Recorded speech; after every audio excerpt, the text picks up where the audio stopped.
Hi friends, ఎలా ఉన్నారు? ఒకప్పుడు కట్టెల పొయ్యి వాడితే కాలుష్యం అని మానిపించి గ్యాస్ పొయ్యి వాడమన్నారు. జనం అలవాటు చేసుకునేసరికి రేట్లు మాత్రం కొండెక్కాయి. మరి కాలుష్యం ఉందంటారా, పోయిందంటారా? డబ్బులు ఇంట్లో పెట్టుకుంటే భద్రత ఉండదు అని డిజిటల్ మనీ అన్నారు. మరి సైబర్ నేరస్తులు ఓపెన్ ప్లేస్లో మూత్ర విసర్జన చేస్తే రోగాలు వస్తాయని బాత్రూమ్స్ అలవాటు చేశారు. మరి రోగాలు? పెద్ద నోట్ల వలన బ్లాక్ మనీ ఉండదు అని మాఫీ చేశారు. మరి ఇప్పుడు బ్లాక్ మనీ నడవడం లేదా? మన చిన్నప్పుడు ఇంగ్లీష్లో ఒక లెసన్ ఉండేది, ఒక అబ్బాయి టీవీ చూసి టీవీలా మారిపోయాడని. మరి ఇప్పుడు మన పిల్లలు ఫోను మరి కంప్యూటర్.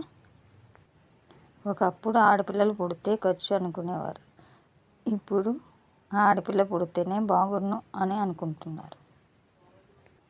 ఉత్తరాల వలన సమాచారం లేటు అవుతుందని ఫోన్లు కనిపెట్టారు. సమాచారం అయితే తొందరగా వెళ్తుంది, కానీ సమస్యలో ఉన్న తల్లిదండ్రులను చూడటానికి వచ్చే పిల్లలకు మాత్రం టైం సరిపోవడం లేదు. ఉత్తరాలు లేటుగా వెళ్తున్నాయని ఫోన్లు కనిపెట్టారు, అలవాటు చేశారు. రీఛార్జీలు మాత్రం కొండెక్కాయి. మిలియన్స్ లెక్కలు కూడా సెకండ్లలో చేయడానికి క్యాలిక్యులేటర్ కనిపెట్టారు. మన పిల్లలు పదుల్లో కూడా లెక్క పెట్టే ఓపిక ఉండటం లేదు. నడిస్తే లేటు అవుతుందని బండి, కారు, విమానాలు, బస్సు, రైళ్ళు ఉన్నాయి.